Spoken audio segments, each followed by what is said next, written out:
Episode 5 की शुरुआत में हमें टाइटन को दिखाया जाता है जो कि उडन को डांट रहा था कि वो काम सही से नहीं कर पाया और एल्स को नहीं पहुंचा पाया स्लेवरी करने के लिए।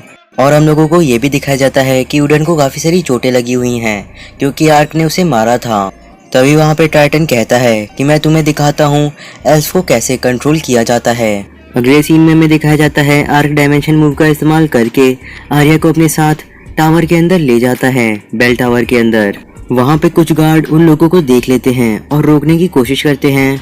तो फिर आर्क वहाँ पे वेपन स्लैश का इस्तेमाल करता है।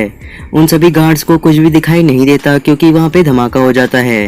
तो फिर इसी मौके का फायदा उठा करके वो लोग नीचे की ओर जाने लगते हैं। तभी वहाँ पे आर्या कहती है तुमने ये काफी खतरनाक हमला किया था। अभी आगे हमें दिखाया जाता है सभी गार्ड एक जगह पे इकट्ठा होते हैं और प्लानिंग कर रहे रहते हैं कि वो लोग कैसे आर्क और आर्या को रोकेंगे। तभी हमें दिखाया जाता है आर्क उन सभी गार्ड्स के बगल में ही खड़ा था एक स्टैचू बन करके। तभी आर्या निकलती है और कहती है हमें कम से कम ध्यान इकट्ठा करके वहाँ पे पहुँचना चाहिए जहाँ पे वो लड़कियाँ हैं।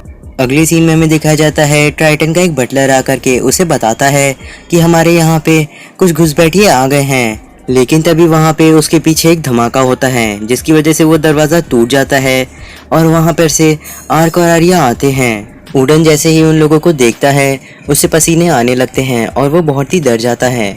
वहाँ पे वो दोनों लड़कियाँ भी थीं जिन्हें की पकड़ के रखा गया था और वो लोग आर्या को देख करके काफ़ी खुश होती हैं क्योंकि आर्या उन्हें बचाने आई थी। उडन वहाँ से एक सांप बन के बिना किसी के नज़र में आए वहाँ से निकलने की कोशिश करता है। वहीं दूसरी तरफ हमें दिखाया जाता है आर्या टाइटन को मारती है और उसको बेहोश कर देती है। टाइटन की हालत काफ़ी ख़राब हो गई थी क्योंकि आर्या ने बेरहमी से उसे मारा था। फिर आर्या उन दोनों लड़कियों को जाकर के खोल देती है और बचा लेती है। तभी हम लोगों को उडन को दिखाया जाता है जो कि भागने की कोशिश कर रहा था।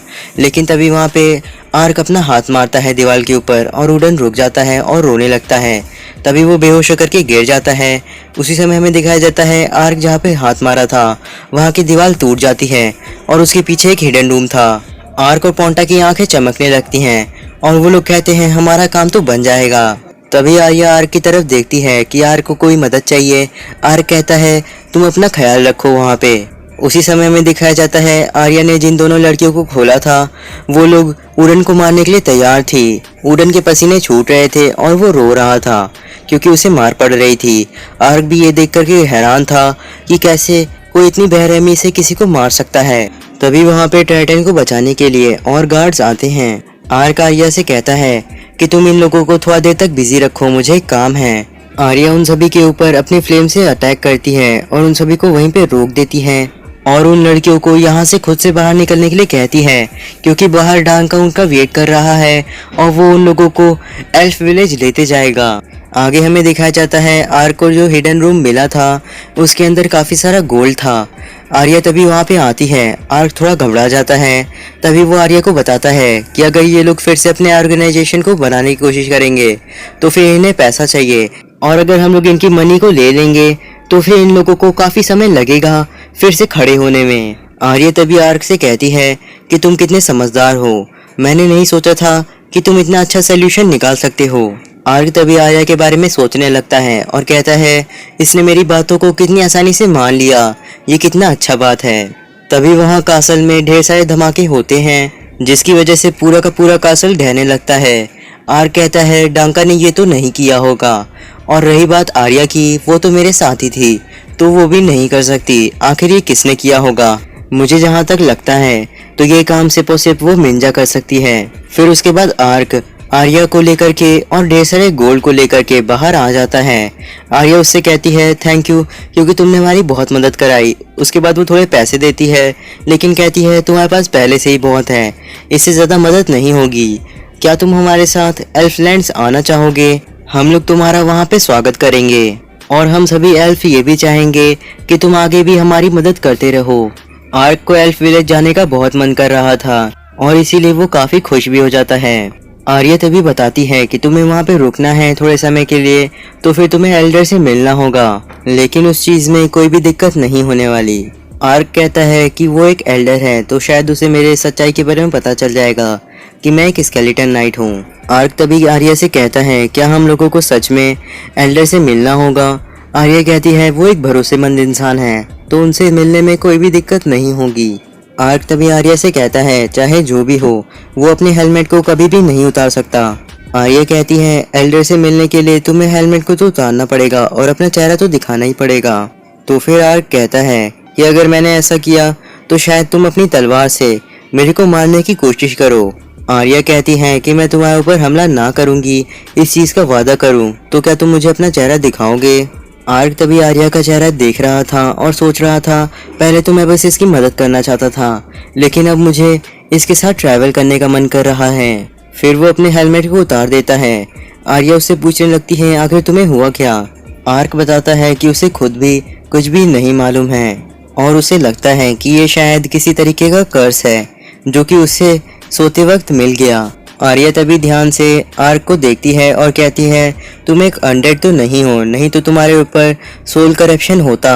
साथ ही में तुम हीलिंग मैजिक का भी इस्तेमाल कर सकते हो और सबसे ज़रूरी बात तुम्हारे पास एक स्पिरिट क्रीचर भी है जो कि ये सबूत है कि तुम बुरे नहीं हो और तुमने मेरी काफ़ी ज़्यादा मदद कराई और काफ़ी लोगों को बचाया भी। और इसीलिए मैं तुम्हें वादा करती हूँ कि हम सभी एल्फ मिल करके तुम्हारे सीक्रेट को सीक्रेट रखेंगे। और अगर ये सारी चीज़ें तुम्हारे ऊपर एक कर्ज की वजह से हुई हैं तो फिर एल्डर शायद तुम्हारी मदद करा सकते हैं क्योंकि उनके पास काफ़ी सारी नॉलेज है। आर्क कहता है कि मुझे इस कर्ज से छुटकारा पाने के अलावा कुछ भी नहीं चाहिए। तो फिर आर्या कहती है अगर ऐसी बात है तो फिर फैसला हो गया, हम लोग जा रहे हैं सीधे एल्फ विलेज के लिए। फिर आर्क और आर्या हाथ मिलाते हैं अपने सफ़र की शुरुआत के लिए और इसी के साथ उनका सफ़र शुरू होता है। अगले सीन में हम लोगों को रोडेन किंगडम का कासल दिखाया जाता है जो कि कैपिटल में है। वहाँ पे हम लोगों को किंग कार्लोन को दिखाया जाता है जो कि अपने बेटे सेक्ट से बात कर रहे थे जो कि फर्स्ट प्रिंस है। और यहाँ पे बात हो रही थी कि दियांतों के लॉर्ड के बारे में क्या किया जाए क्योंकि उनके ऊपर एल्फ ने आरोप लगाए हैं कि वो एल्फ को स्लेवरी करवाते थे। लेकिन सेकंड प्रिंस ड्रैकरस इस बात से सहमत नहीं लग रहा था क्योंकि वो भी दियांतों के लॉर्ड के साथ मिला हुआ था। तभी किंग सभी से कहते हैं कि हम लोगों को दियांतों के लॉर्ड के ऊपर पहले एक बार इन्वेस्टिगेशन करनी चाहिए क्योंकि हम लोगों ने बिना सबूत के सजा तो नहीं दे सकते। तभी वहाँ पे सेकंड प्रिंसेस कहती हैं कि अगर सच में दियांतों के लॉर्ड ने एल्फ्स को स्लेव बनाया है तो फिर ये ट्रीटी का उल्लंघन है जिसकी वजह से उन्हें मौत की सजा देनी चाहिए। सेक्ट तभी कहता है कि हम लोगों को असलियत का इसीलिए सबसे जल्दी पता करना चाहिए और उसके बाद दियांतों के लॉर्ड को सज़ा देना चाहिए या फिर उन्हें रिहा कर देना चाहिए। और साथ ही में एल्फ्स के साथ बात करने के बारे में भी सोचना चाहिए ताकि वो लोग हमारे किंगडम के खिलाफ कोई रेबेलियन ना शुरू कर दें। किंग सेकंड प्रिंसेस को ऑर्डर देते हैं और कहते हैं कि जल्दी से लिम्ब्यूट जा करके वहाँ पे एल्फ्स के साथ बात करके सारी चीज़ों को सुलझा लें ताकि उन लोगों को दिक्कत ना हो। उसके बाद किंग को छोड़ करके वो सभी वहाँ से अपने अपने काम पे निकल जाते हैं और वहीं पे डार्केस्ट ज़्यादा अच्छा नहीं लग रहा था और गुस्से में लग रहा था। अगले सीन में दिखाया जाता है आर्क और आर्या निकल पड़े थे अपने सफ़र पे जहाँ पे वो लोग एल्फ विलेज जा रहे थे। अगले सीन में दिखाया जाता है वहाँ पे रात हो जाती है और डांगा का स्पिरिट क्रीचर आ करके आर्या को बताता है कि लाला टोया में पहुँच चुके हैं डांगा और बाकी एल्फ सही सलामत। लाला टोया एल्फ विलेज का नाम है।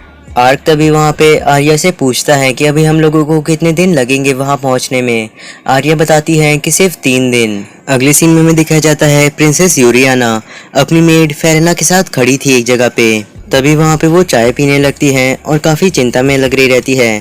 तो फिर फेरेना यूरियाना से कहती है कि आपको कोई चीज़ परेशान कर रही है क्या। यूरियाना कहती है मुझे लगता है कि डार्करेस दियांतों के लॉर्ड के साथ मिला हुआ था सारी चीज़ों को करने में और अगर ऐसी बात सच में है तो फिर बड़े भाई सेक्ट डार्करेस को नहीं छोड़ेंगे। और यूरियाना ये भी कहती है कि हम लोग सिर्फ और सिर्फ लिम्ब्यूट में जा करके ही एल्फ से बात कर सकते हैं क्योंकि वहीं से ही एक जगह है जहाँ पे एल्फ से ट्रेड किया जाता है। और साथ ही में यूरियाना अपनी बड़ी बहन से मिलना भी चाहती है जिसकी शादी वहाँ लिम्ब्यूट के ड्यूक के फैमिली के अंदर हुई है। तभी फेरेना कहती है कि इसमें काफ़ी मज़ा आएगा। अगले सीन में दिखाया जाता है आर्या और आर्क भी पहुंच चुके थे लाला टोया के पास। तभी आर्क अपने सामने देखता है एक बड़े से गेट को। आर्या बताती है कि 3 दिन का सफर पूरा करने के बाद हम लोग यहाँ पे पहुंच चुके हैं। इस दरवाजे के दूसरी तरफ ही लाला टोया विलेज है।